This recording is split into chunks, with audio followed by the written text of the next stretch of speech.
That whole last day, Edie just watched us pack and didn't say a word.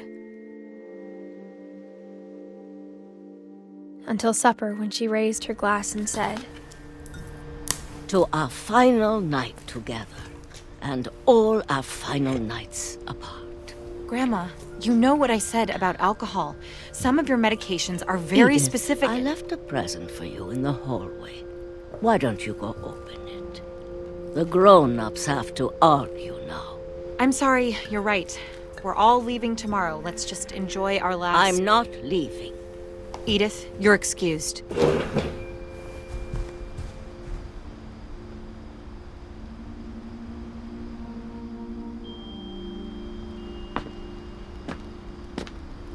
The power had been shut off that morning, but Edie always had plenty of candles.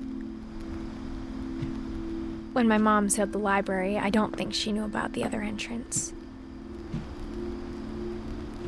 Or that Edie had a key to it.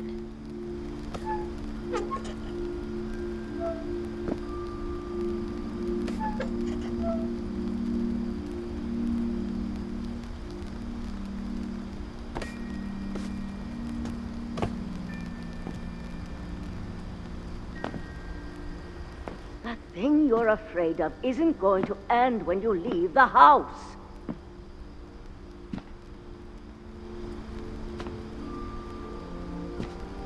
Edith has a right to know these stories. My children are dead because of your stories. I think it's best if Edith and I leave tonight.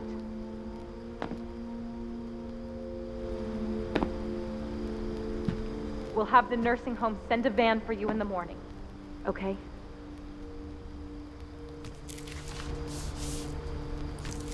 Dear Edith, there's so many stories I wish I could tell you, but there's only time for one. This is about what happened on the night you were born. That night, the tide went way, way out. It was the first and last time I ever saw the old house aground. There'd been an earthquake out in the middle of the ocean. They called it the lowest tide in 1,000 years. God, it smelled awful. You know, I've seen that house every day of my life. But I never thought I'd go back to it. When the fog rolled in, I lost my way.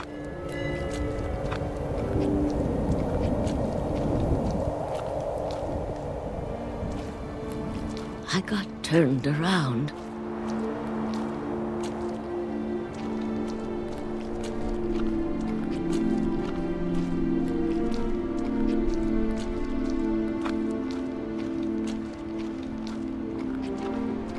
For a while, I wandered.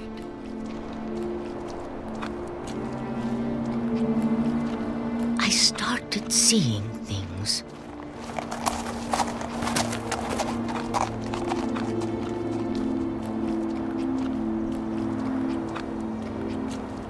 Things I'd forgotten had ever existed.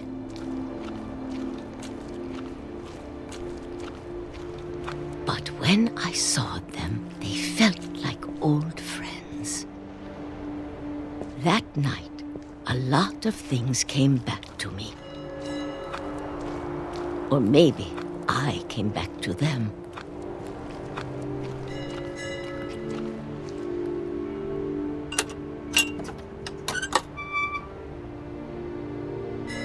Things I can't explain, but that I need you to try and... Edith, what are you doing in here?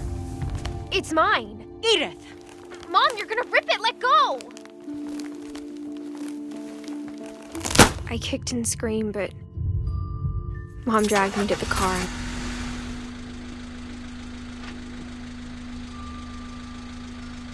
I never saw Great-Grandma Edie again.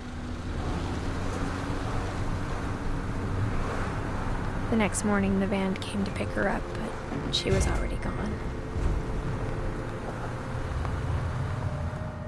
After that, we moved around a lot.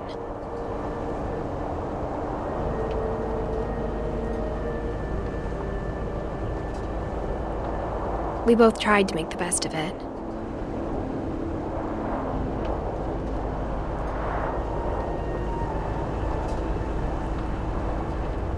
A few years went by.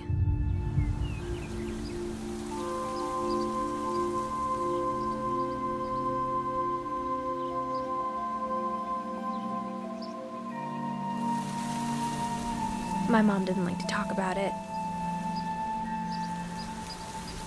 But she started getting sick a lot. The rest happened pretty quickly.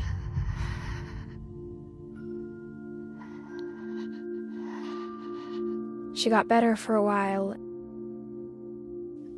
and then she didn't.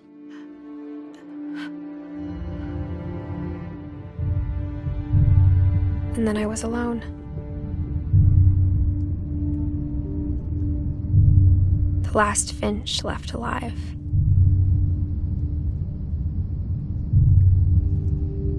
Until I found out about you. I'm still not sure what to tell you about all this. If we lived forever, maybe we'd have time to understand things. But as it is, I think the best we can do is try to open our eyes. And appreciate how strange and brief all of this is. This journal was supposed to be for you. But now I hope you'll never see it. I just want to meet you and tell you all these stories myself. But I guess if you're reading this now, things didn't work out that way.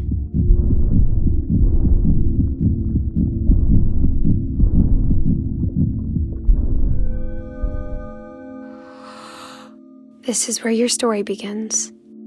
I'm sorry I won't be there to see it. It's a lot to ask, but I don't want you to be sad that I'm gone. I want you to be amazed that any of us ever had a chance to be here at all. Good luck.